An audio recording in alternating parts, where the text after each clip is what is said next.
The American West of the 1870s was a land of transformation. Across the vast expanse of Texas, a generation of young men grew up in the shadow of recent conflict, in a world where opportunity and danger walked hand in hand. Among these men was Dan Bogan, a figure whose name would eventually be spoken in hushed tones from the dusty streets of San Antonio to the remote cattle ranches of the Panhandle. Dan Bogan's story begins not with dramatic confrontation, but with the ordinary circumstances that shaped thousands of young Texans in the aftermath of the Civil War.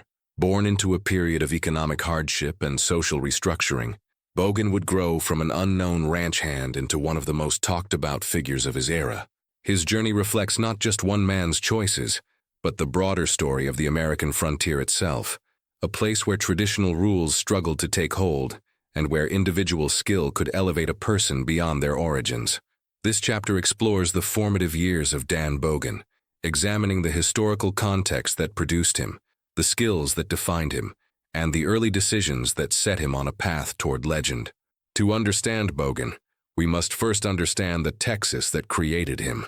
When the Civil War ended in 1865, Texas found itself in a state of profound transition.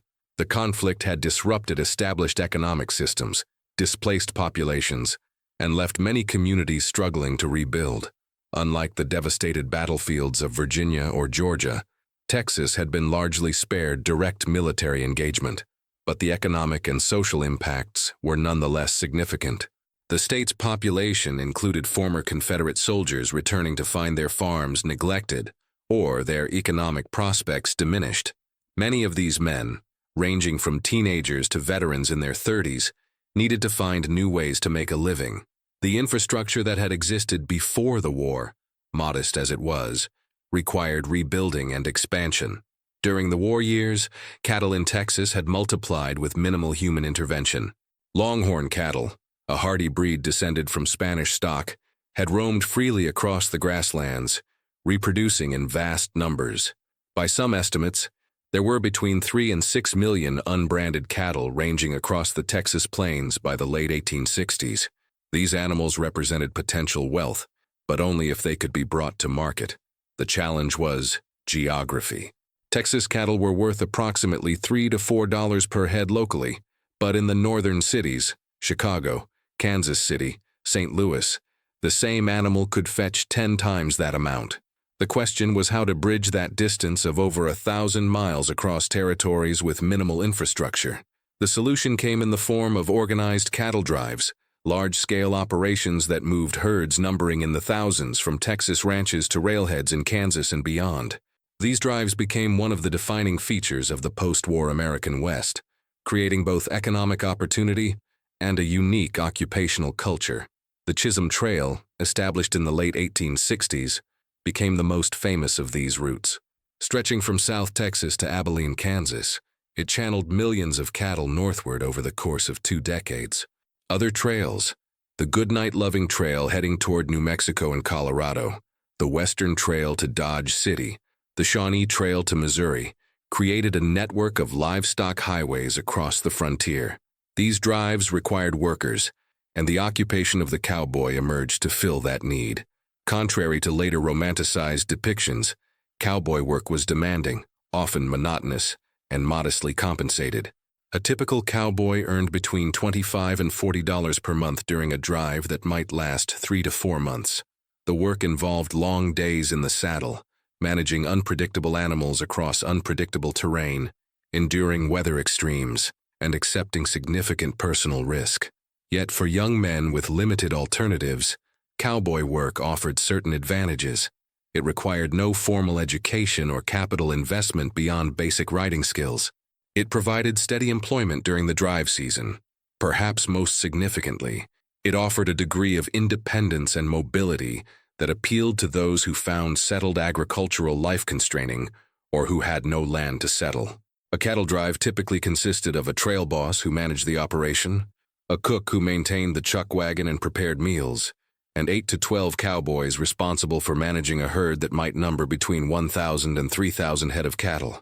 The cowboys were divided into specific roles: point riders who guided the herd's direction, swing and flank riders who kept the animals together, and drag riders who urged along the slower cattle and endured the worst of the dust. The skills required were considerable. A competent cowboy needed to be an excellent rider, capable of spending 12 to 15 hours daily in the saddle. Roping skills were essential for catching straying animals or managing individuals that needed medical attention. Reading cattle behavior, understanding weather patterns, and navigating by natural landmarks were all necessary competencies. The work also demanded certain character traits. Cattle could be startled by thunderstorms, predators, or even unexpected sounds, leading to stampedes that required immediate response regardless of the hour. River crossings presented particular hazards, as cattle might panic or refuse to enter the water. Equipment failures, injuries to horses or men, and confrontations with other trail drives or with settlers whose land the route crossed all required problem-solving under pressure. The culture that developed among these cowboys was distinctive. Coming from diverse backgrounds, Anglo-Americans, Mexican vaqueros, African-Americans, and men of mixed heritage, they developed a shared occupational identity based on competence and reliability rather than social origin. A man was judged primarily on his ability to do the work required of him. The cattle boom created substantial wealth, but it was unevenly distributed. Ranch owners and cattle buyers accumulated significant capital, while the cowboys who did the physical work earned modest wages. A successful drive might generate profits of tens of thousands of dollars for the organizers, while each cowboy received perhaps $100 to $150 for 3 to 4 months of labor. Towns along the cattle trails experienced economic surges when drives arrived. Merchants, saloon keepers, and various service providers benefited from the sudden influx of men with money to spend. These communities often struggled with maintaining order, as the arrival of dozens of young men after months on the trail could lead to disruptive behavior. Law enforcement in these areas was limited and often informal. Many frontier communities had a sheriff or marshal, but these officials typically worked alone or with perhaps 1 or 2 deputies to cover vast territories. Their authority derived partly from legal appointment and partly from personal reputation. In remote areas, law enforcement might be entirely absent, and disputes were resolved through informal mechanisms or simply left unresolved. This combination of economic opportunity, limited supervision, and a culture that valued individual capability created an environment where the boundaries between legitimate work and questionable activity could become blurred. A man skilled with horses might find opportunities in both legal and illegal trades. Someone comfortable with minimal oversight might make choices that more settled communities would not tolerate. Dan Bogan entered this world at a time when the cattle industry was reaching its peak. While specific details of his childhood remain scarce, as is common for individuals of modest origin in this era, the pattern of his later life suggests he acquired cowboy skills at a young age, likely in his middle to late teens. The Texas Panhandle region, where Bogan appears to have spent his early working years, was prime cattle country. The area offered vast grasslands suitable for grazing, relatively few settlements, and proximity to major trail routes. Young men growing up in this region often began working with cattle as children, learning to ride and rope, before taking on more responsible roles in their teenage years. Bogan's reputation as an exceptionally skilled horseman and roper developed early. Contemporary accounts, while sometimes embellished, consistently emphasize his technical proficiency. This was not mere showmanship. In the practical world of cattle work, superior skills translated directly into employability and respect from peers. The ability to handle a rope with precision was particularly valued. Roping allowed a single cowboy to control animals many times his weight, to capture straying cattle, to manage animals needing medical attention, and to demonstrate the kind of mastery that distinguished competent workers from exceptional ones. Bogan's proficiency in this area appears to have been genuine and noteworthy, even among experienced cowboys. Similarly, his horsemanship went beyond basic riding competence. Managing horses across varying terrain, selecting appropriate mounts for different tasks, reading equine behavior, and maintaining control in stressful situations all required judgment and skill, developed over years of constant practice. A cowboy's relationship with his horse or horses was one of the most critical factors in his effectiveness and survival. The progression from working cowboy to someone who attracted law enforcement attention was neither sudden nor inevitable. but it followed patterns seen in other frontier figures of the era. Several factors contributed to this transition in Bogan's case. First, the cattle industry itself existed in a legal gray area during much of this period. Unbranded cattle were generally considered fair game, leading to the practice of mavericks, claiming and branding animals found on open range. The line between this accepted practice and outright taking of cattle that might belong to others was often unclear, especially in remote areas with minimal record-keeping and few witnesses.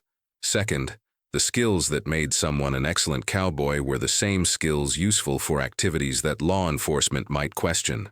A man who could track, rope, and move cattle efficiently could apply those same abilities to animals that might not rightfully be his. The mobility required for legitimate cattle work also facilitated movement across jurisdictions for someone avoiding scrutiny. Third, the social networks formed during cattle drives and ranch work included individuals engaged in various activities along the spectrum of legality. A cowboy might know both legitimate ranchers and individuals involved in questionable enterprises. These connections could lead to opportunities that blurred ethical lines, especially for someone facing economic pressure or seeking faster advancement than wages alone provided. Fourth, the limited law enforcement presence meant that choices that might immediately bring consequences in a settled area could go unaddressed for extended periods on the frontier. This created an environment where someone might make increasingly questionable decisions without immediate negative feedback, potentially not recognizing how far they had strayed from accepted behavior until their reputation had already been damaged. Contemporary descriptions of Bogan, filtered through the lens of time and legend, suggest certain character traits that would define his later years. He was described as confident, sometimes to the point of boldness, but also calculated rather than reckless. Unlike some frontier figures known for impulsive actions, Bogan apparently possessed the patience to plan and the discipline to execute those plans. His intelligence seems to have been practical rather than academic. He could read situations and people, anticipate responses, and adapt to changing circumstances. In an environment where survival and success depended on sound judgment in fluid situations, these qualities were invaluable. Accounts also suggest a certain charisma or personal magnetism. Bogan apparently had the ability to gain trust, form alliances, and convince others to follow his lead. Whether this stemmed from natural personality, from confidence born of genuine skill, or from strategic cultivation is difficult to determine, but it clearly played a role in his ability to operate in various contexts. At the same time, there was evidently a restlessness to his nature. The conventional path of accumulating experience, perhaps eventually managing others or acquiring property, does not seem to have satisfied him.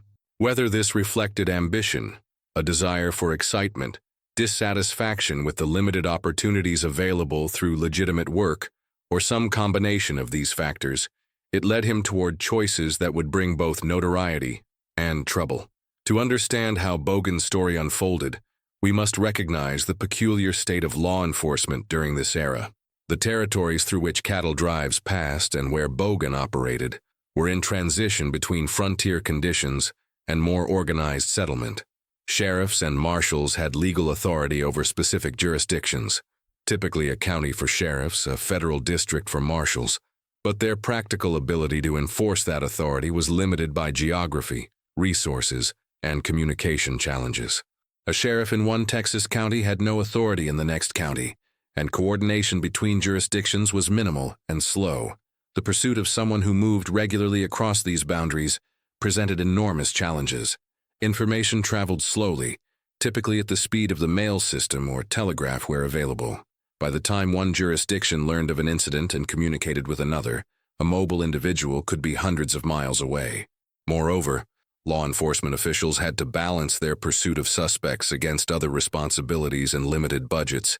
A sheriff could not simply abandon his county to pursue someone into distant territories without neglecting other duties and expending resources his county might not authorize. This situation created opportunities for individuals like Bogan who understood these limitations and could exploit them. Mobility, planning, and awareness of jurisdictional boundaries could allow someone to stay perpetually ahead of law enforcement, even when their activities were known and their identity was not in question. The economic realities of cowboy life provided strong motivation for those considering alternative paths to prosperity. A hard-working cowboy might earn $200 to $300 for an entire season's work on the trail. This was enough for basic survival and perhaps modest savings, but it represented limited prospects for significant advancement. In contrast, cattle themselves represented concentrated wealth. A single steer worth $30 to $40 in northern markets represented weeks of cowboy wages. Someone with the skills to acquire and move cattle outside legal channels might generate in a few successful operations what would take years to earn through legitimate employment. This economic calculation, combined with the limited risk of immediate consequences in many frontier areas, made illegal activities tempting for those willing to accept the eventual risks. For someone like Bogan, who possessed exceptional relevant skills and apparent confidence in his ability to avoid capture, the decision to pursue questionable opportunities may have seemed rational, even if ultimately short-sighted. Several specific competencies appear to have distinguished Bogan from others and contributed to both his success as a cowboy and his later ability to evade capture. Roping mastery. Bogan's ability with a lasso was reportedly exceptional, even by the high standards of professional cowboys. This skill had practical applications in managing cattle and horses, but also in controlling situations and solving problems quickly. Horsemanship. His ability to select, manage, and get maximum performance from horses gave him mobility advantages. Understanding which horses could sustain long rides, how to care for animals to maintain their effectiveness, and how to read equine behavior in stressful situations, all contributed to his effectiveness. Tracking and navigation. The ability to follow trails, read signs of passage, understand terrain, and navigate across vast distances without established roads was essential for cattle work and equally valuable for someone trying to move undetected or follow others. Social intelligence. Bogan's apparent ability to read people, gain trust, and form useful relationships served him throughout his life. Whether dealing with ranch owners, fellow cowboys, or later with those who might assist him or pose threats, his interpersonal skills were significant assets. Physical capability. The sheer physical demands of cowboy life required strength, endurance, and tolerance for discomfort. Long hours in the saddle, exposure to weather extremes, and the need to perform demanding physical tasks all required robust health and conditioning. Adaptability. Perhaps most importantly, Bogan demonstrated the ability to function effectively in varied and changing circumstances. Whether working a legitimate cattle drive, operating in questionable contexts, or later evading pursuit across different territories, he showed the mental flexibility to adjust approaches as situations demanded. By his early 20s, Dan Bogan had established himself as a notably skilled cowboy with growing experience across Texas cattle country. He understood the rhythms of the cattle industry, the geography of the region, and the social networks that connected various operations and individuals. He had developed practical skills that made him valuable in legitimate work and equally capable in less accepted activities. The exact moment when Bogan crossed from being simply a skilled cowboy to someone actively pursued by law enforcement is difficult to pinpoint with precision. Unlike some frontier figures whose transition to outlaw status came through a single dramatic incident, Bogan's path appears to have been more gradual, a series of choices that incrementally moved him from the acceptable into the questionable and eventually into the clearly illegal. What is clear is that by the mid-1870s, Bogan's name was becoming known to law enforcement in several Texas counties. Reports of missing cattle, of unauthorized transactions, and of a skilled cowboy who seemed able to move livestock across territories without proper documentation began to accumulate. Local sheriffs started recognizing the name Dan Bogan, not as just another ranch hand, but as someone worth watching.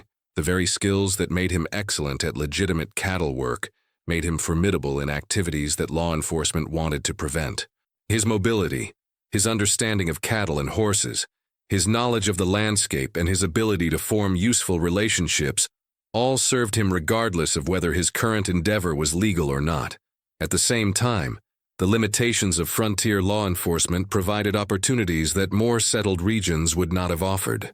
The vast distances, the multiple jurisdictions, the slow communication, and the limited resources available to sheriffs all created an environment where someone sufficiently skilled and bold could operate with significant freedom as long as they remained mobile and alert.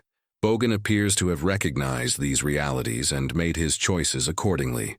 Whether driven by ambition, by economic need, by restlessness, or by confidence in his abilities, he began taking risks that would eventually make him one of the most discussed figures on the Texas frontier.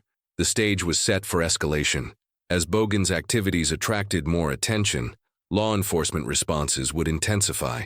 As his reputation grew, both the rewards and the risks would increase. The young cowboy who had learned his trade on legitimate cattle drives was beginning a transformation into something more complex, a figure who would challenge the extending reach of organized law enforcement and become part of the legends that defined the American West. The question was no longer whether Dan Bogan would attract law enforcement attention, but rather how the confrontation between his skills and mobility on one hand and the determination of Lawman on the other would unfold. The chase that would take him from the heat of Texas to the mountains of Wyoming was beginning, and both Bogan and those who would pursue him were still learning the roles they would play in this extended drama. In the remote ranches and along the cattle trails of Texas, the name Dan Bogan was becoming known. Soon it would be known much farther, carried by telegraph messages and wanted circulars, spoken in sheriff's offices and around campfires, repeated in newspapers and in the stories cowboys told. The legend was beginning, built on genuine skill, but also on the peculiar circumstances of a place and time when the American frontier was vast enough for someone to disappear, but organized enough for their reputation to spread.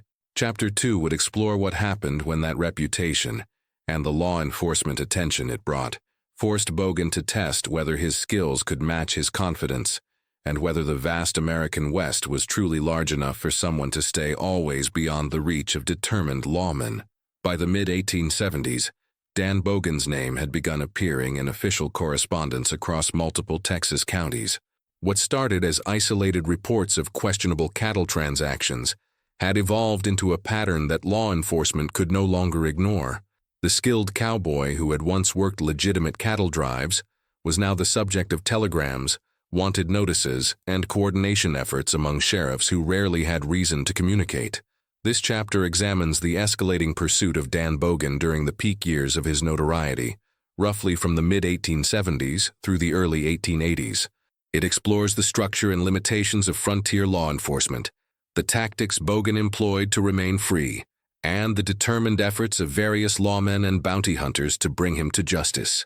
More broadly, it illuminates the cat-and-mouse dynamic that characterized law enforcement on the American frontier during this transitional period.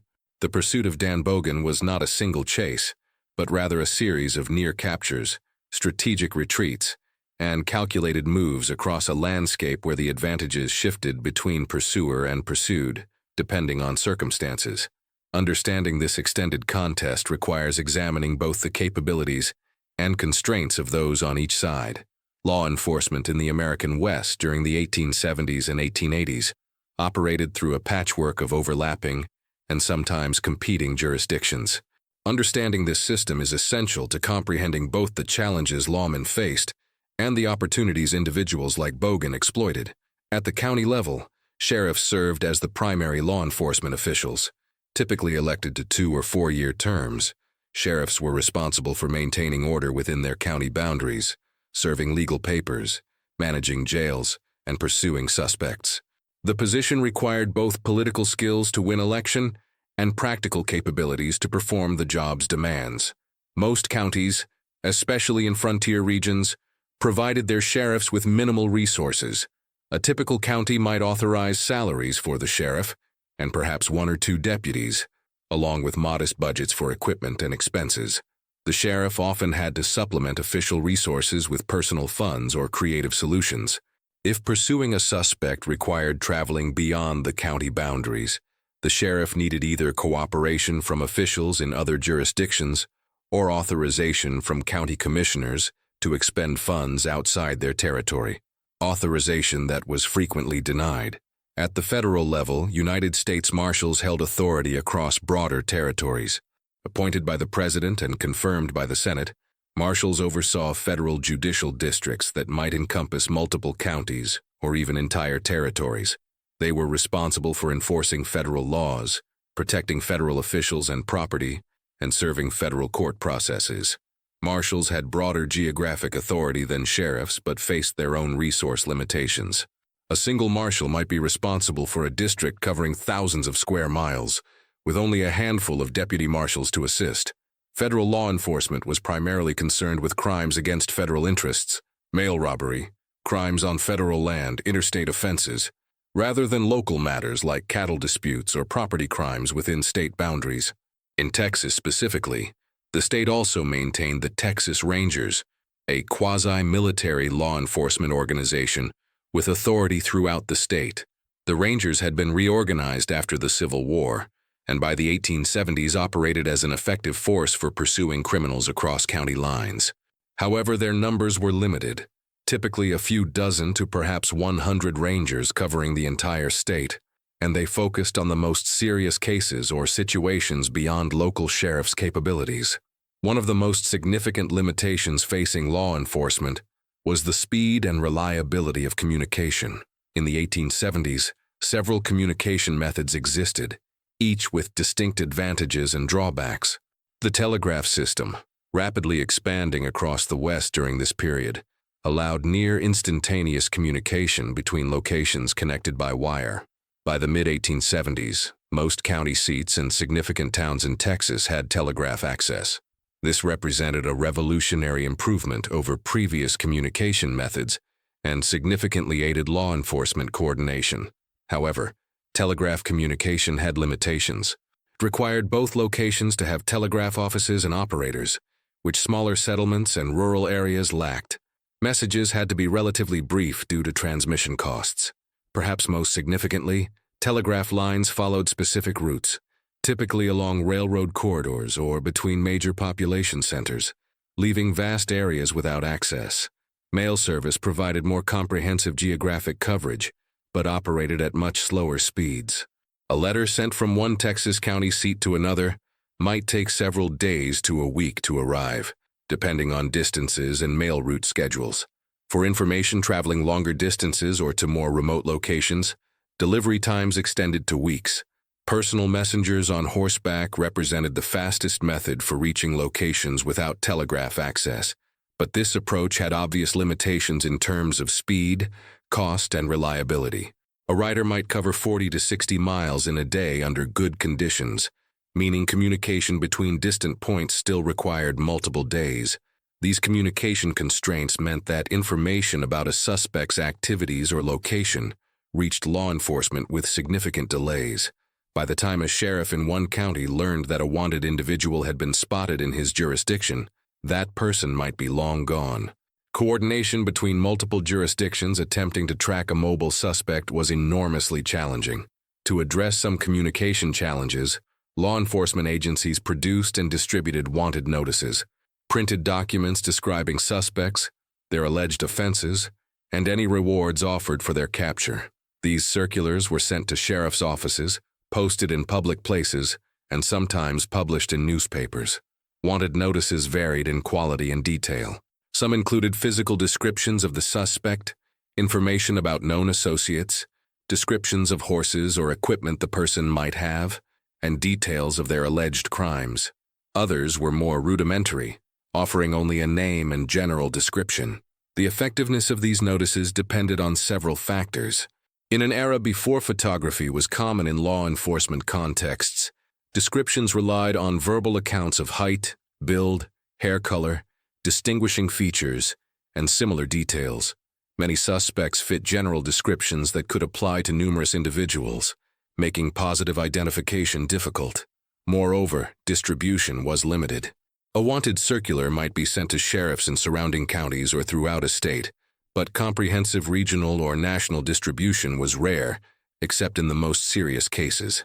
Someone operating across multiple states might be the subject of wanted notices in some areas while remaining unknown to law enforcement elsewhere.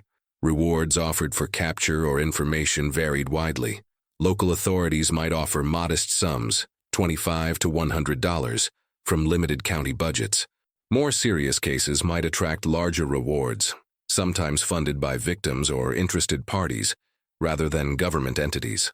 Federal rewards for violations of federal law could be more substantial, occasionally reaching several $100s for particularly wanted individuals. The reward system created a role for private individuals who pursued wanted persons for financial gain, commonly known as bounty hunters, though contemporary terms included thief-takers, manhunters, or simply reward seekers. Bounty hunting existed in a legal gray area. While capturing wanted individuals and delivering them to authorities for reward money was generally legal, bounty hunters had no official authority. They could not compel cooperation from citizens, had no right to enter properties without permission, and risked legal liability if their actions exceeded what was lawful for private citizens. Successful bounty hunters typically possessed several characteristics. Many had law enforcement experience, either as former sheriffs, deputies, or military personnel. They needed tracking skills, knowledge of the territories where they operated, and the ability to gather information from various sources. Physical capability and familiarity with weapons were necessary given the nature of the work. The relationship between bounty hunters and official law enforcement was complex. Some sheriffs welcomed their assistance, viewing them as additional resources for pursuing suspects.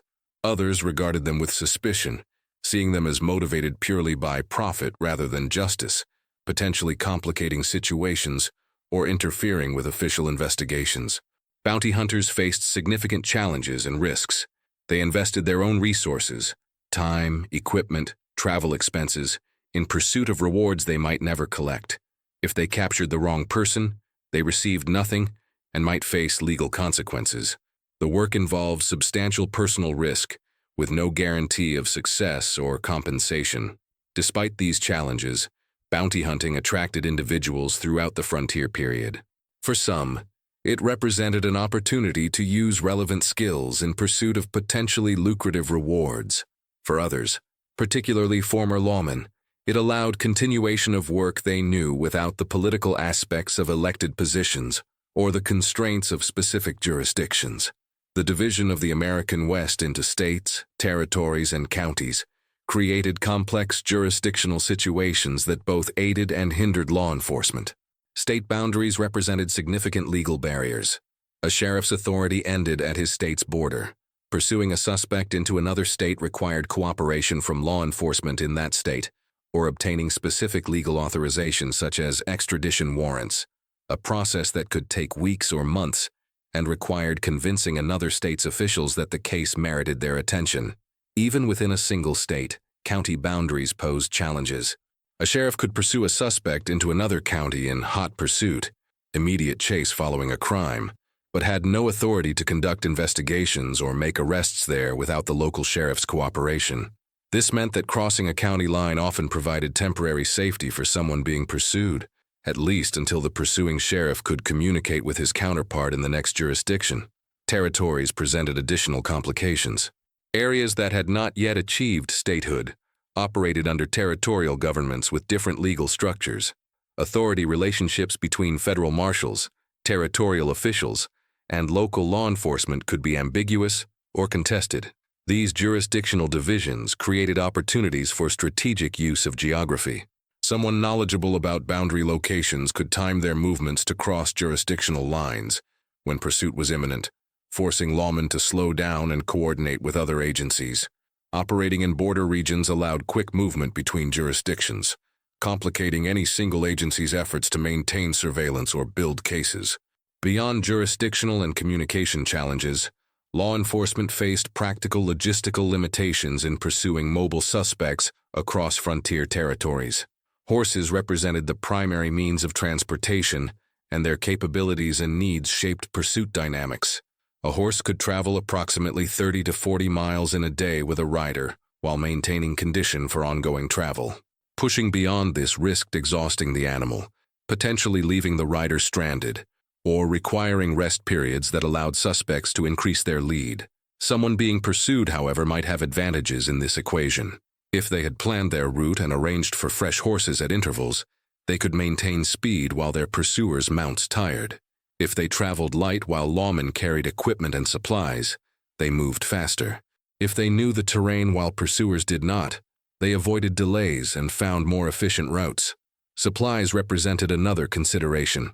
A lawman pursuing a suspect across remote territories needed food, water, ammunition, and equipment. Carrying sufficient supplies added weight and reduced speed. Stopping at settlements to resupply created delays. The further the pursuit went from established supply points, the more challenging logistics became. Financial constraints directly impacted pursuit capabilities. Counties operated on limited budgets, and extended pursuits consumed resources rapidly. A sheriff who spent a week pursuing a suspect across distant territories used public funds that county commissioners might question or decline to authorize. Some sheriffs paid for extended pursuits from their own pockets, hoping to recoup expenses later, a significant personal financial risk. Weather and seasonal factors added further complications. Summer heat in Texas and surrounding territories created dangerous conditions for both people and animals. Winter weather in northern regions could make travel difficult or impossible. Spring flooding could make rivers impassable. These factors affected both pursued and pursuers, but someone familiar with the terrain and climate might plan around them more effectively. Dan Bogan's ability to remain free despite active pursuit by multiple law enforcement agencies stemmed partly from his comprehensive knowledge of the southwestern frontier geography. This knowledge was both broad, covering vast territories, and detailed, including specific features of local areas. Bogan understood major geographic features: river systems and their crossing points, mountain ranges and passes, desert regions and water sources, grasslands suitable for grazing animals, and forested areas offering concealment. This knowledge allowed him to plan routes that kept him ahead of pursuit, while ensuring access to necessary resources. More specifically, he knew the locations of settlements, ranches, and isolated homesteads. He understood which communities had telegraph access and which did not, which towns had active sheriffs, and which law enforcement presence was minimal, which areas had dense settlement, and which remained largely empty. This information shaped his movement patterns and decisions about where to stop versus where to keep moving. Water sources were particularly critical in the semi-arid regions where much of his activity occurred. Knowing where reliable water could be found, whether from rivers, springs, or wells, allowed planning of routes that others might not recognize as viable. Similarly, understanding which areas offered good grazing for horses meant he could maintain his animal's condition without depending on purchased feed or identifiable stops at livery stables. The pattern of settlements and transportation routes also mattered. Telegraph lines and railroads followed specific corridors, creating networks of communication and rapid travel, but also leaving large areas less connected. Bogan apparently recognized that staying in these less connected regions provided advantages, while crossing the more connected corridors required timing and caution. Bogan's approach to maintaining freedom centered on strategic mobility, constant movement planned to maximize advantages and minimize exposure to law enforcement. Rather than establishing a fixed base of operations, Bogan appears to have remained mobile, never staying in one location long enough for law enforcement to organize a response. This approach had costs in terms of comfort and stability, but provided significant security advantages. If no one knew where he would be tomorrow, planning to capture him today became difficult. His movement patterns showed sophistication beyond simple random wandering. He apparently circulated through a broad region, returning to certain areas periodically, but not predictably. This allowed him to maintain familiarity with territories and maintain relationships with contacts, while avoiding patterns that law enforcement could anticipate. Border regions featured prominently in his activity. Operating near county lines, state boundaries, or the interface between settled and unsettled territories gave him options. When pressure increased in one jurisdiction, he could quickly move to another. When law enforcement in one area became particularly focused on him, he could shift his activities elsewhere until attention diminished. The cattle industry's patterns also played into his mobility. Large-scale cattle movements along established trails created opportunities for someone to blend into legitimate activities or explain their presence plausibly.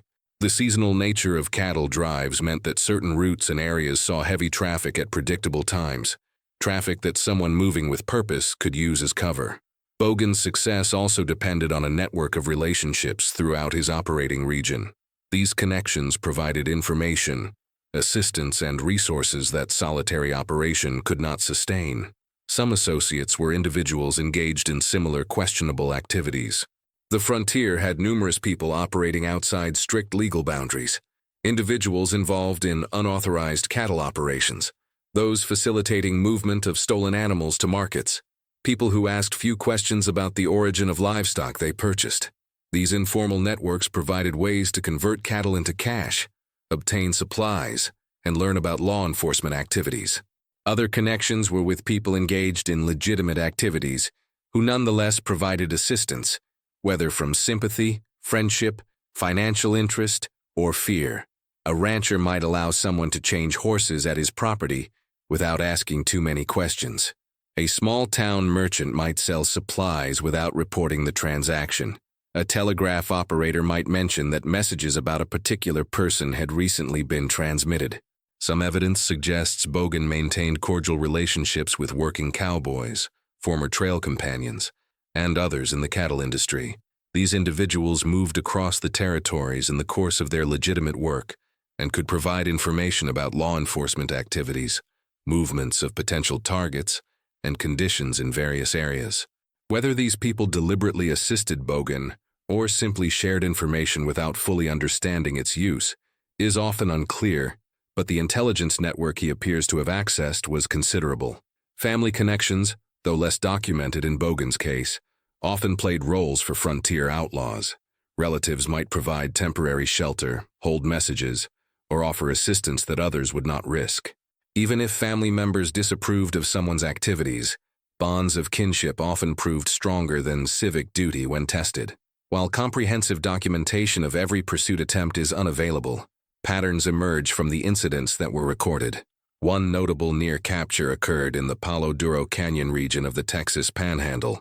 A sheriff from a southern county, following information about Bogan's whereabouts, organized a pursuit with several deputies and a guide familiar with the canyon country. The canyon system, with its dramatic escarpments and complex geography, provided both opportunities and dangers. Someone familiar with the terrain could use the landscape to advantage, finding paths and hiding places others might miss. However, the canyon's very complexity also limited escape routes. According to accounts, the pursuing party tracked Bogan to a particular area and believed they had him cornered in a section of canyon with limited exits. However, Bogan apparently knew of a difficult but passable route up the canyon wall that his pursuers did not recognize. By the time they realized he had escaped upward, rather than trying to flee along the canyon floor, he had gained sufficient lead that continued pursuit seemed futile given their supplies and authorization. This incident illustrated several patterns. Bogan's detailed geographic knowledge giving him advantages over pursuers less familiar with specific areas, his willingness to take difficult routes that others might not attempt, and his ability to assess pursuit capabilities and exploit their limitations. The cross-county chase, circa 1877. Another documented incident involved a pursuit that crossed multiple county lines in North Texas.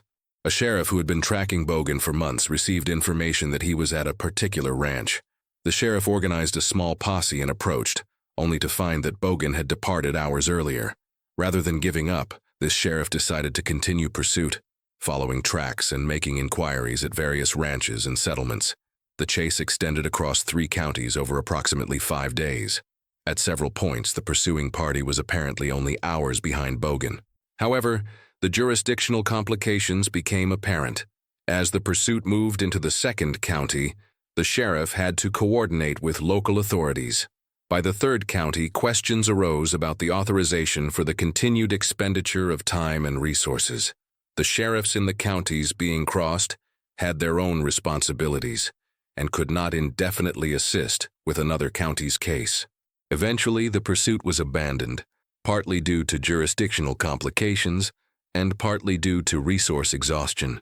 The sheriff and his deputies had to return to their own county, having been away from their official duties for a week. Bogan, meanwhile, had successfully maintained his lead and disappeared into another region entirely. This chase demonstrated how jurisdictional boundaries, resource limitations, and competing responsibilities hobbled even determined pursuit efforts. It also showed Bogan's stamina and his apparent planning, maintaining sufficient lead to prevent actual confrontation while forcing his pursuers to exhaust their authorization and resources. The bounty hunter encounters.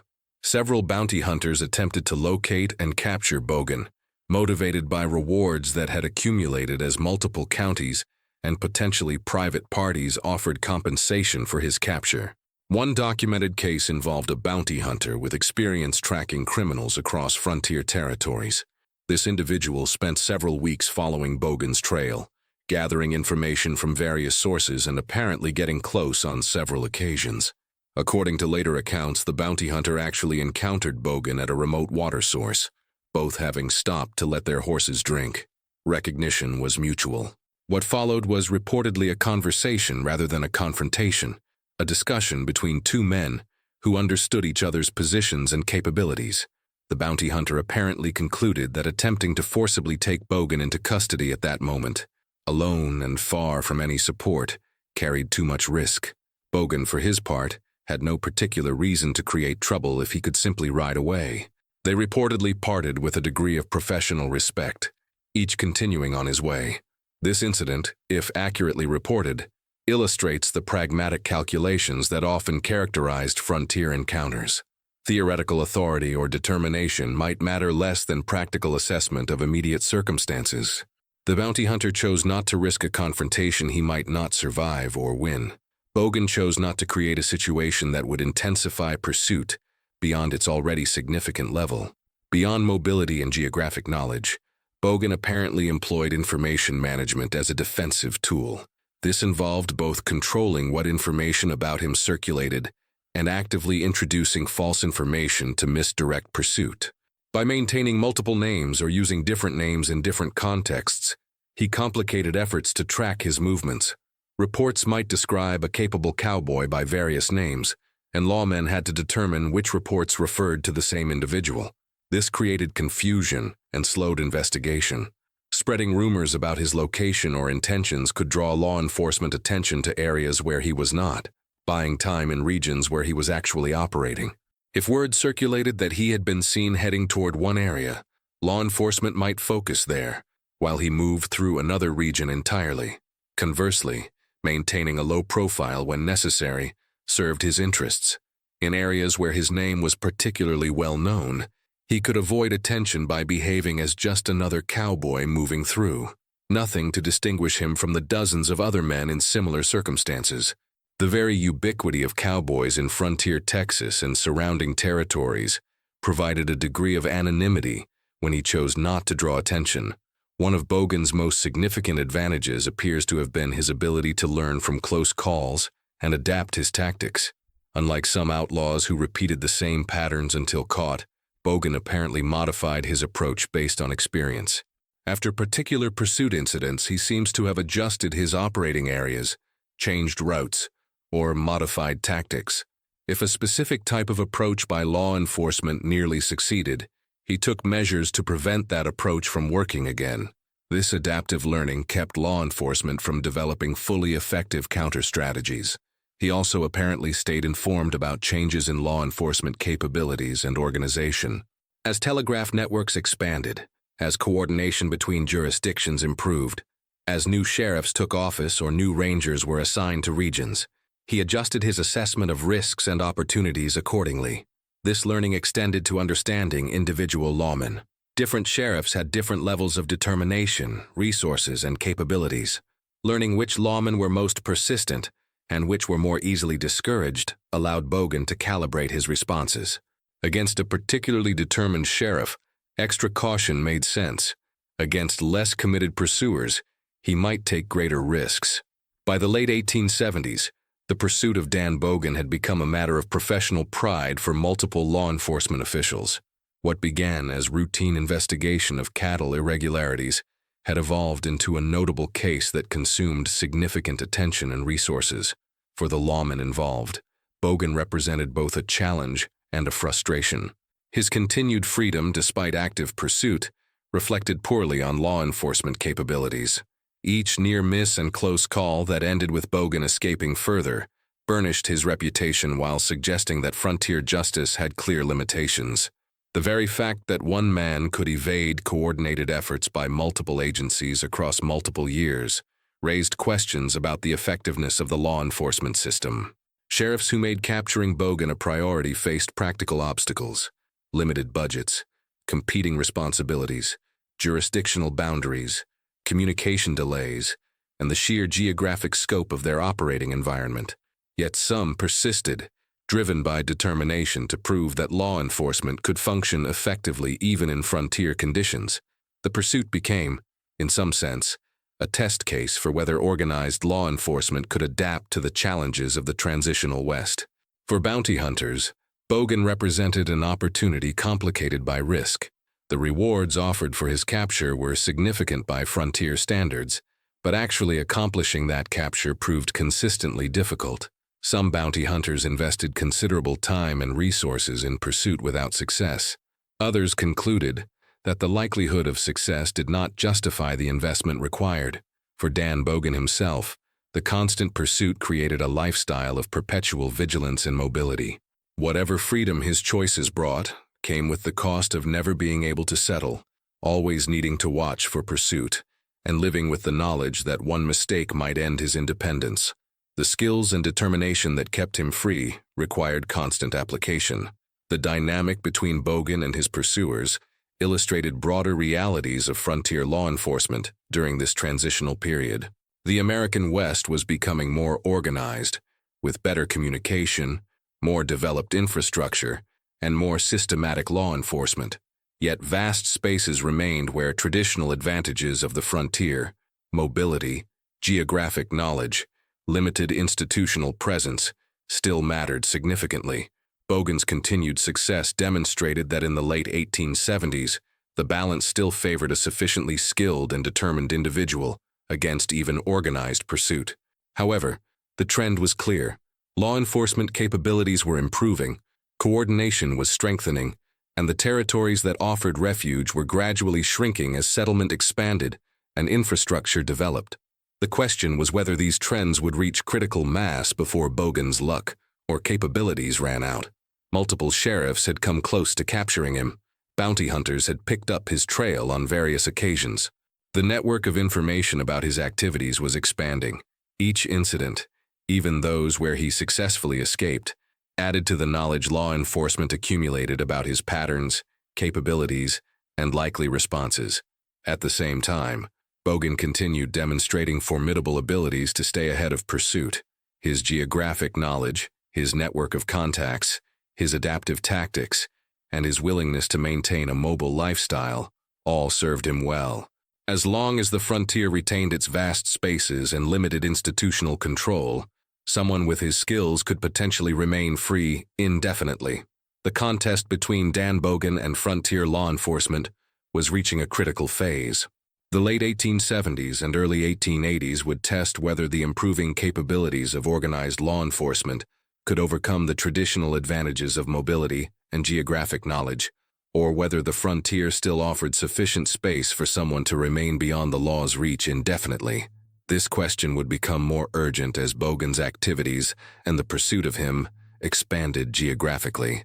The next phase of his story would take him beyond Texas, into territories further north, where law enforcement faced different challenges and where the balance between institutional authority and individual mobility would be tested anew.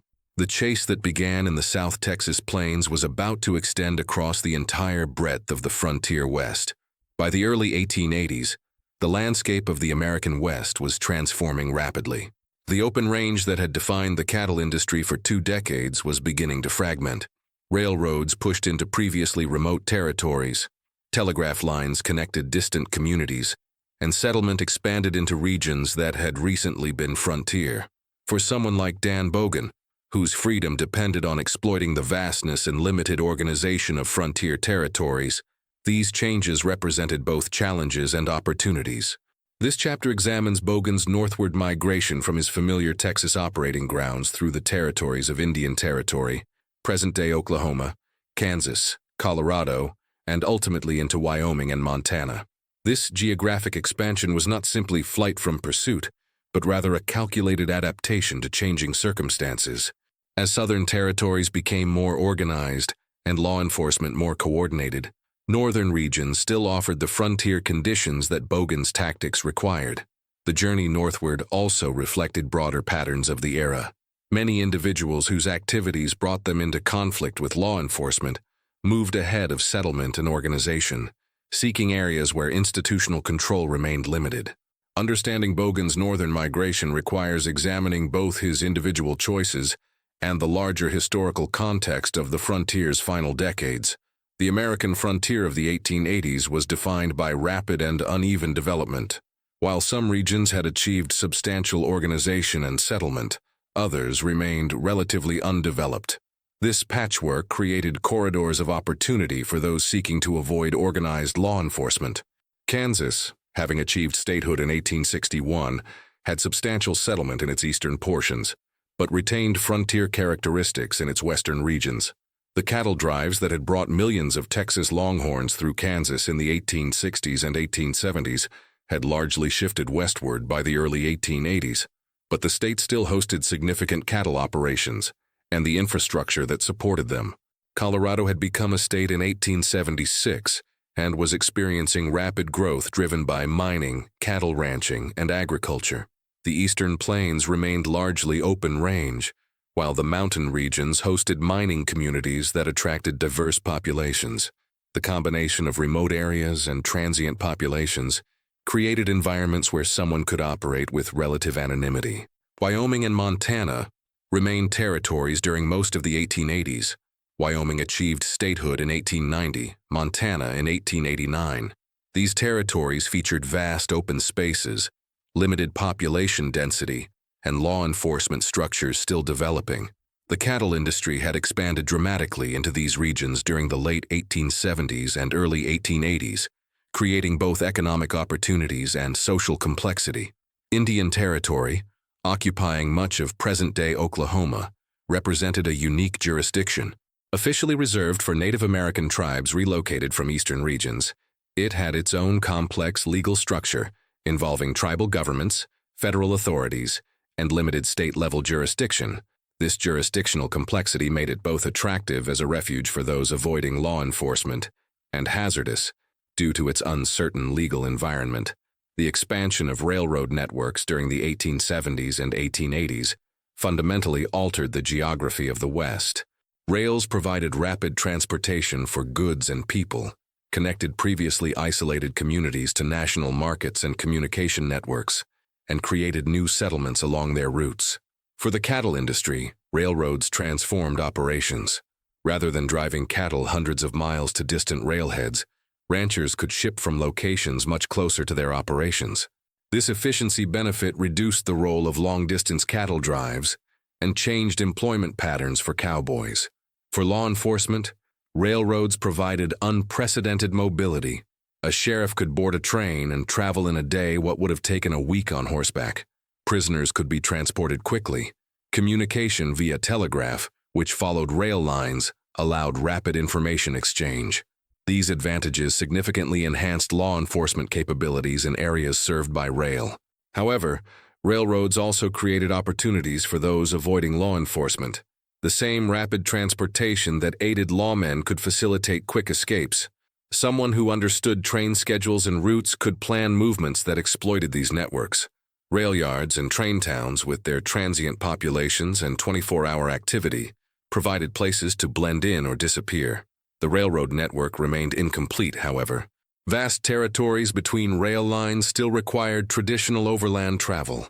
These gaps in the network meant that someone avoiding rail corridors could still move through regions where law enforcement's technological advantages mattered less. Telegraph communication expanded rapidly during the 1880s, following railroad construction and connecting major population centers. By the middle of the decade, telegraph access existed in most county seats and significant towns throughout the West. This communication revolution dramatically improved law enforcement coordination. Information about wanted individuals could be transmitted across hundreds of miles in minutes, rather than days or weeks. Sheriffs in different jurisdictions could coordinate activities in near real time. Wanted notices could be distributed widely, and rapidly. The psychological impact was perhaps as important as the practical effect. The knowledge that information could travel faster than people created a perception of law enforcement omnipresence that had not previously existed. Someone who crossed jurisdictional lines could no longer count on days or weeks before their presence became known to local authorities. Yet telegraph networks, like railroads, remained incomplete. Rural areas, remote ranches, and territories between major settlements often lacked telegraph access. The technology required infrastructure, poles, wire, operators, and maintenance that took time and investment to deploy. Someone who understood which areas had telegraph access and which did not could still plan movements to minimize exposure. Additionally, telegraph communication required operators to send and receive messages, creating potential points where information might leak. A telegraph operator sympathetic to someone, or simply willing to share interesting information, might alert people to messages concerning them. The technology improved law enforcement capabilities, but did not eliminate all advantages of local knowledge and social connections. The period from the late 1870s through the mid-1880s saw explosive growth in cattle operations in the northern plains and mountain territories. Several factors drove this expansion. The completion of the Northern Pacific Railroad in 1883 provided transportation access to previously difficult-to-reach markets. The discovery that cattle could survive northern winters on the open range without supplemental feeding made year-round operations viable in Montana, Wyoming, and the Dakotas. The availability of vast grasslands for grazing at minimal or no cost attracted investment from both American and foreign sources. Large-scale cattle operations emerged across the northern territories. Some were corporate ventures backed by Eastern or European capital. Others were extensions of established Texas operations seeking new grazing territories. Still others were started by individuals who had gained experience and capital in the southern cattle industry and saw opportunity in the north. This rapid expansion created a boom atmosphere in many northern communities. Fortunes were made and lost quickly. Investment money flowed freely. Populations grew rapidly. The social environment combined established cattlemen, newly arrived investors, working cowboys, entrepreneurs, and various individuals seeking opportunities in the dynamic economy. For someone with Bogan's background and skills, this environment offered multiple possibilities. The demand for experienced cattlemen created employment opportunities. The rapid growth and social fluidity meant that newcomers attracted little scrutiny. The vast distances and still limited law enforcement presence provided operational freedom. At the same time, the money flowing through the industry created targets for questionable activities. Law enforcement in Wyoming, Montana, and surrounding territories during the early to mid-1880s operated under different constraints than in more established states like Texas. Territorial governments had federal oversight that state governments did not. United States Marshals and their deputies held more prominent roles in territorial law enforcement than in states where sheriffs and state-level officials carried more authority. This federal presence provided certain capabilities, but also introduced complications in terms of priorities and coordination. Sheriff positions in territorial counties varied widely in effectiveness. Some counties had experienced lawmen who brought professional capabilities to their positions. Others elected sheriffs with limited relevant experience, chosen more for political popularity than law enforcement expertise. The resources available to territorial sheriffs varied by county wealth and population, but were generally limited. Vast distances and low population density created enormous challenges. A single sheriff might be responsible for a county covering thousands of square miles, with perhaps a few thousand residents scattered across that territory. Responding to incidents, investigating cases, and maintaining any kind of consistent law enforcement presence was practically impossible under these conditions. The transient nature of much of the population further complicated law enforcement. Mining communities saw constant turnover as prospectors arrived and departed. Cattle operations employed seasonal workers who moved frequently. Railroad construction crews passed through and moved on. Establishing the kind of stable community knowledge that aided law enforcement in more settled areas was difficult. At the same time, territorial law enforcement had certain advantages. Federal backing provided resources that poor counties alone could not afford. The U.S. Army maintained posts throughout the territories and occasionally assisted with law enforcement when federal interests were involved. The smaller, more interconnected nature of territorial law enforcement communities meant that information sometimes circulated effectively among the limited number of officials. The northern cattle territories of the 1880s hosted diverse and complex social environments. Understanding these dynamics is essential to comprehending how someone like Bogan could operate in these regions. Class divisions were pronounced. Wealthy ranch owners and investors occupied the top social tier, often living in substantial homes in towns like Cheyenne, Wyoming, or maintaining operations from distant cities. They influenced territorial politics, controlled significant economic resources, and often viewed themselves as establishing civilization in wild territories. Working cowboys and ranch hands formed a distinct class.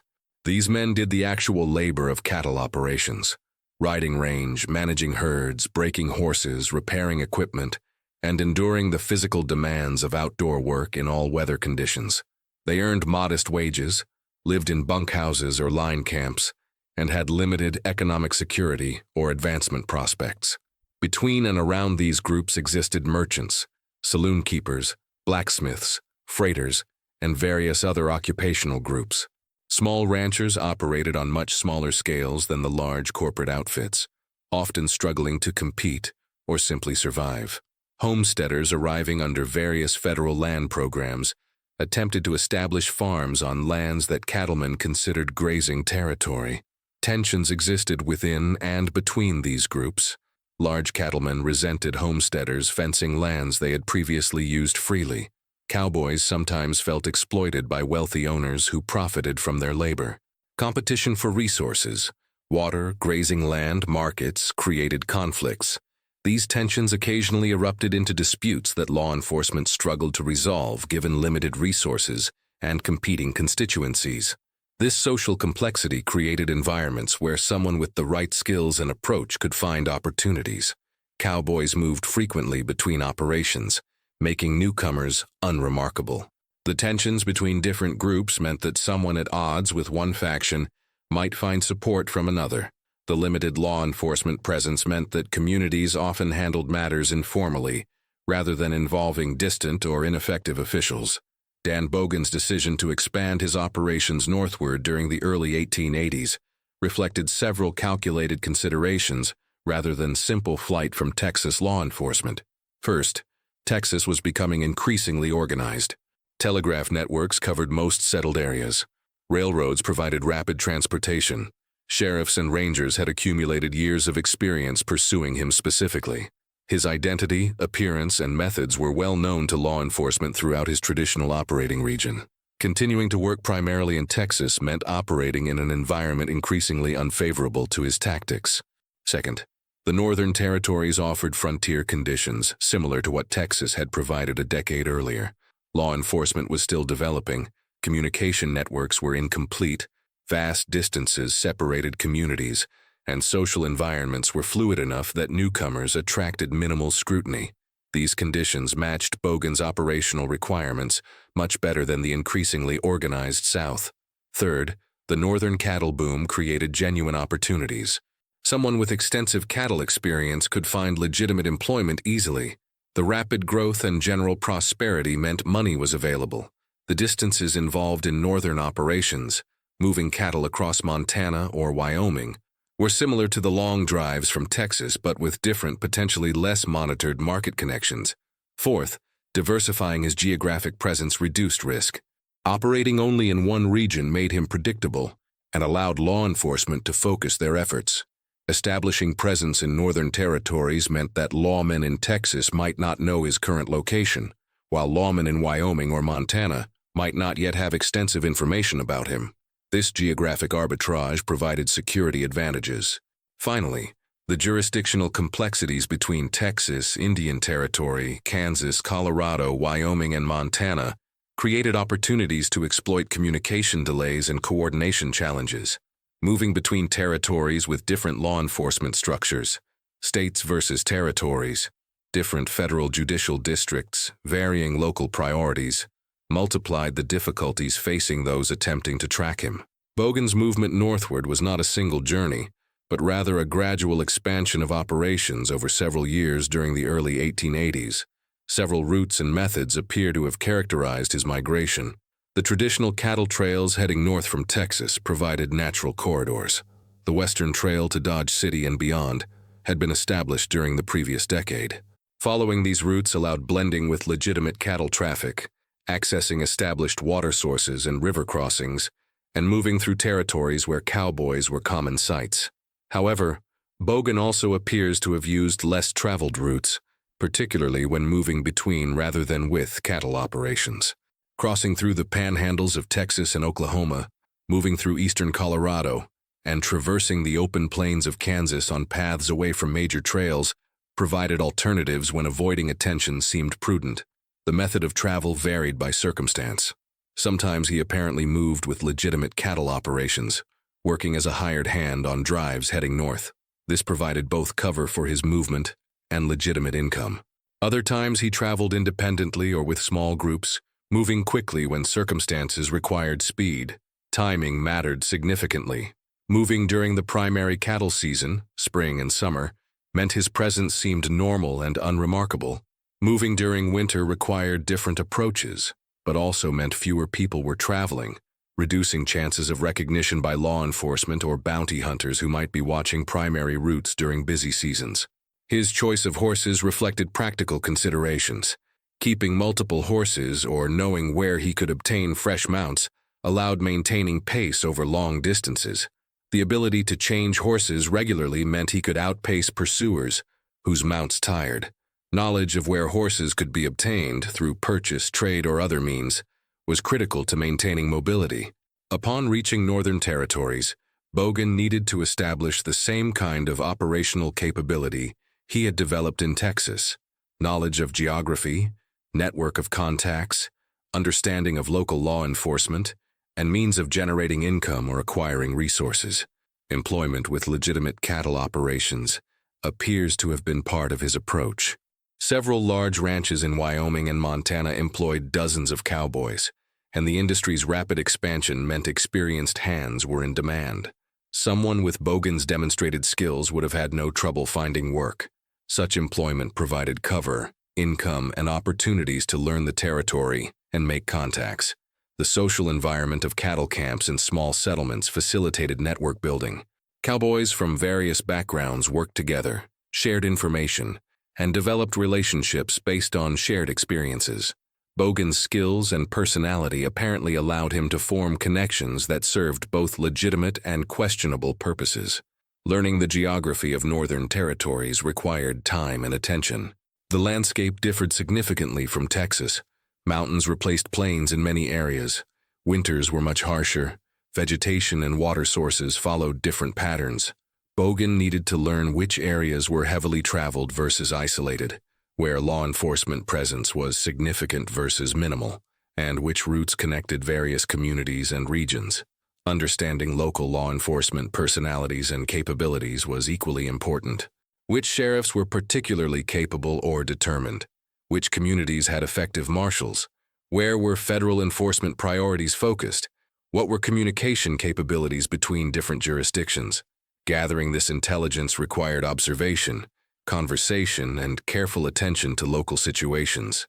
One of Bogan's apparent adaptations during his northern expansion was operating across multiple territories rather than focusing on a single region. This geographic distribution provided several advantages. It complicated tracking and pursuit. Law enforcement in Wyoming might not have current information about his activities in Montana. Sheriffs in Colorado might not coordinate with counterparts in Kansas. Moving between territories meant that any single jurisdiction's accumulation of knowledge about his patterns and associates remained incomplete. It diversified risk. If law enforcement attention intensified in one territory, he could shift operations to another.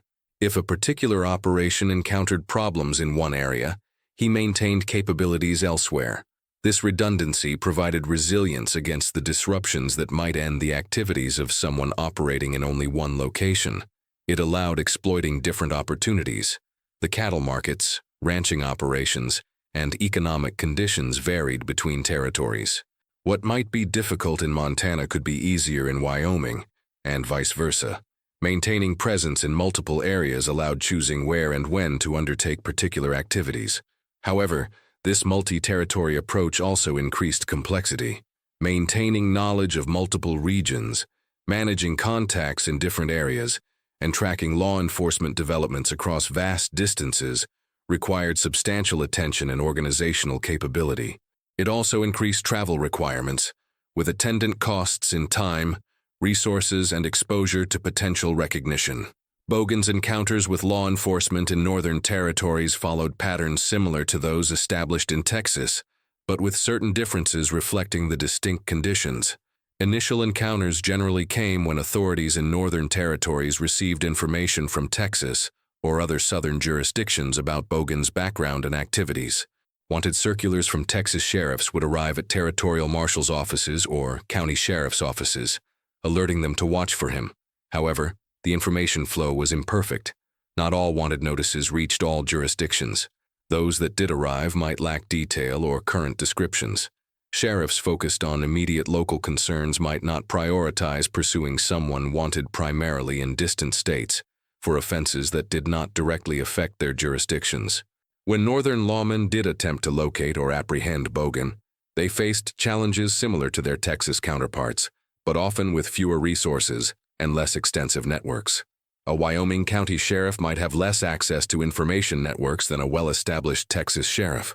The vast distances and harsh weather conditions in northern territories created additional obstacles. Several near encounters occurred during Bogan's northern years. In some cases, sheriffs received information about his presence in their jurisdiction, but arrived to find he had departed. In others, encounters occurred, but circumstances prevented immediate apprehension. Situations where force seemed inadvisable given risks, where jurisdiction questions arose, or where Bogan managed to withdraw before being cornered. One documented incident involved a territorial marshal who tracked Bogan across several counties in Wyoming. The pursuit lasted over a week and came close to success on several occasions. However, Bogan's familiarity with the territory, despite having been in Wyoming for limited time, and his ability to obtain fresh horses at strategic points, allowed him to maintain sufficient lead. Eventually, the marshal faced resource constraints and other obligations that required ending the pursuit. Wyoming Territory, in the early to mid-1880s, experienced a remarkable cattle boom that created both legitimate opportunities and temptations for questionable activities. Understanding this environment is essential to comprehending Bogan's operations during this period. Cattle operations in Wyoming expanded dramatically between 1880 and 1885. Large ranches, some organized as corporations with substantial eastern or foreign investment, controlled vast grazing territories. Herds numbered in the tens of thousands for major operations. The open-range system meant that cattle from different operations mixed freely, separated primarily by brands. This system created inherent opportunities for those willing to operate outside strict legality. Unbranded calves, mavericks, were considered available to whoever branded them first. Altering brands, though illegal, could be accomplished by those with the skill. Moving cattle across the unfenced ranges could be explained as legitimate range work, if the right story and confidence accompanied the act. The Wyoming Stock Growers Association, formed by major ranchers to protect their interests, attempted to regulate the industry and prevent unauthorized taking of cattle. They employed stock detectives, maintained lists of recognized brands, and pressured law enforcement to pursue those suspected of irregularities. However, their effectiveness was limited by the same vast distances and limited enforcement resources that challenged official law enforcement. Bogan's activities in Wyoming, based on available evidence, involved both legitimate employment with cattle operations and alleged participation in unauthorized acquisition and movement of cattle. The distinction between acceptable practices like claiming mavericks and unacceptable practices like taking branded cattle was sometimes unclear, and enforcement was inconsistent. Operating in northern territories required Bogan to adapt to conditions different from Texas in several respects. Winter weather presented challenges that southern operations rarely faced. Temperatures far below freezing, heavy snow, and extended storms made travel difficult or impossible for periods. This affected both his operations and law enforcement pursuit capabilities. Understanding when weather would create problems versus opportunities required learning patterns specific to northern climates. The mountainous terrain in parts of Wyoming, Montana, and Colorado differed dramatically from Texas plains. Mountain passes, high-altitude conditions, steep terrain, and forested areas required different skills and approaches than open grassland. Bogan apparently adapted successfully, suggesting either prior experience with such terrain or rapid learning. The social environment also differed. While Northern Territories had many former Texans, they also hosted people from diverse origins: veterans of mining camps, former military personnel, immigrants from eastern states, and immigrants from Europe. The social codes and informal networks that characterized Texas cattle country had parallels in the North, but also distinct local variations. Law enforcement approaches varied as well. Territorial marshals operated differently than county sheriffs in states. The relationship between federal and local authority had different dynamics. The priorities and capabilities of northern lawmen reflected their particular circumstances and challenges, requiring Bogan to adjust his assessments and tactics. During his northern expansion, Bogan apparently developed or connected with networks of contacts similar to those he had cultivated in Texas. These relationships provided critical support for his operations. Some contacts were cowboys and ranch hands who moved between operations and could provide information about conditions in various areas, law enforcement activities, and opportunities or risks. The mobility characteristic of cattle work meant these individuals circulated through the territories, encountering Bogan periodically and maintaining connections. Others were individuals involved in various aspects of the cattle trade: buyers, commission agents, livestock transporters, who asked few questions about the origin of animals they handled. The boom conditions and rapid growth meant that established procedures and careful verification sometimes gave way to quick transactions and minimal scrutiny. Still others operated small ranches or homesteads in remote areas and might provide temporary shelter, a place to change horses, or simply information about who had recently passed through the area, whether motivated by sympathy, compensation, friendship, or fear. These individuals formed nodes in a network that extended across the territories. Some evidence suggests Bogan maintained connections back to Texas, despite operating primarily in northern territories during this period. These long-distance relationships meant he could maintain awareness of conditions in his original operating area while physically present hundreds of miles away. They also provided options for movement back south if northern circumstances became unfavorable. By the mid-1880s, Dan Bogan had successfully transitioned from operating primarily in Texas to maintaining presence across multiple territories stretching from the Mexican border to the Canadian border. This geographic expansion represented a significant achievement, given the challenges of operating in unfamiliar territories while remaining ahead of law enforcement pursuit that now spanned multiple jurisdictions. However, the same period that saw Bogan's expansion also witnessed accelerating changes that would ultimately make his lifestyle unsustainable. The frontier was closing, not suddenly, but inexorably. Telegraph lines reached more communities. Railroads connected previously isolated regions. Settlement expanded into what had been open range. Law enforcement organizations matured and professionalized. The spaces where someone could operate beyond institutional control were shrinking year by year. The Wyoming cattle boom, which had provided opportunities during Bogan's northern expansion, was approaching crisis. Overgrazing had degraded ranges. Conflicts between large ranchers and smaller operators intensified. The terrible winter of 1886-1887 would devastate herds and end the open range era's prosperity. These economic and environmental pressures would transform the social and economic landscape that had facilitated Bogan's operations. Law enforcement coordination was improving despite continued challenges. Sheriffs, marshals, and territorial officials increasingly shared information and coordinated across jurisdictions.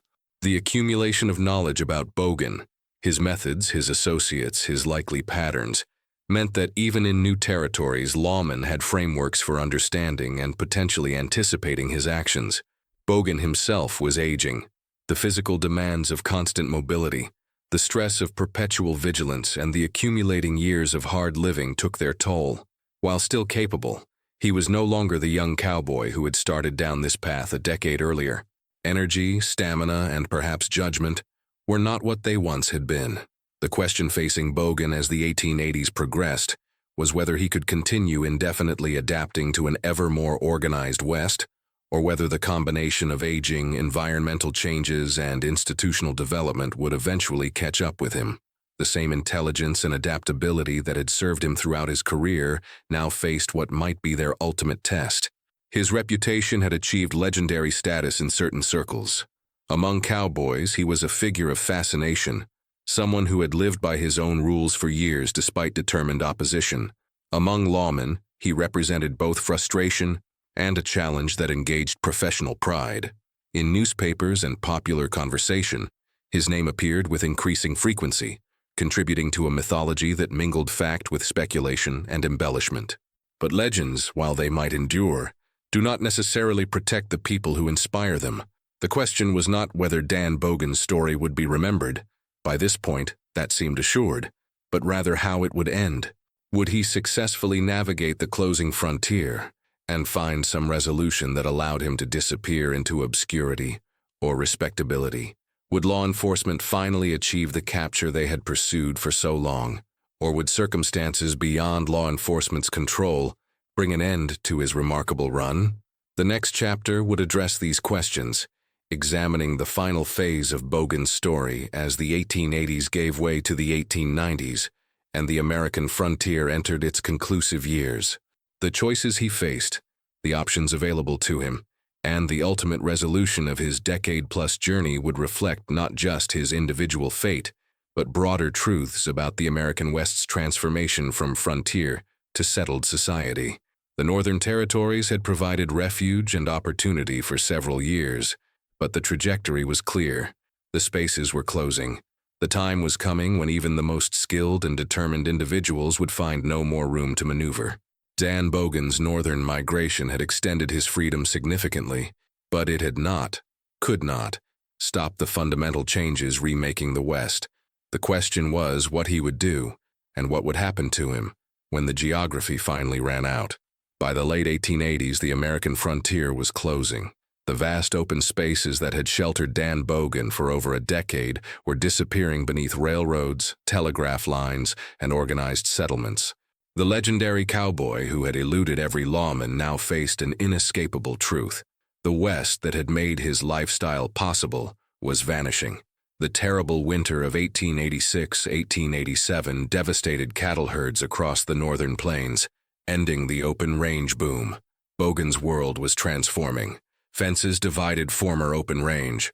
Wyoming achieved statehood in 1890, bringing more organized law enforcement. The opportunities that had sustained him were closing. Historical records suggest Bogan eventually faded from pursuit, possibly settling under a different name, or simply becoming too old to interest authorities. Unlike many outlaws who met dramatic ends, Bogan apparently survived into the new century, a cowboy legend who outlived his era and quietly disappeared into history.